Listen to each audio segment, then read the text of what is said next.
L'actualité économique avec ces informations sur les recettes des impôts. Elles sont inférieures à ce qui était prévu. Plusieurs milliards manquent à l'appel.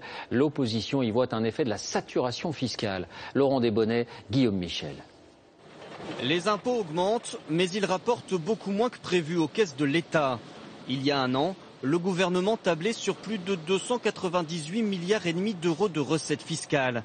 Finalement, ce ne seront que 287 milliards et 700 millions, soit un écart de 10 milliards 900 millions d'euros. Parmi les impôts qui rentrent moins que prévu, l'impôt sur le revenu manque à gagner 3,1 milliards par rapport aux prévisions. L'impôt sur les sociétés, 3,8 milliards. Et la TVA, 5,6 milliards. Seul responsable, selon le gouvernement, la croissance, plus faible qu'espérée. Mais il est évident que lorsqu'il y a moins de croissance, il y a moins d'activité taxable de la part des entreprises, il y a moins de revenus pour les particuliers, pour des raisons qui tiennent au fait que le chômage est là, qu'il y a moins de transactions immobilières qui font moins de plus-value. Mais pour l'opposition, la croissance n'explique pas tout. Ce député UMP parle d'une saturation fiscale.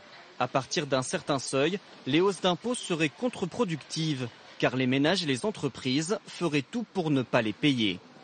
Une entreprise va éviter, différer un investissement supplémentaire pour augmenter sa production, parce qu'elle estime que le résultat qu'apportera cette augmentation de production va être absorbé par l'impôt. Selon ce député, il y aurait d'autres effets pervers. Les délocalisations seraient en augmentation, tout comme le travail au noir, un moyen illégal d'échapper à l'impôt.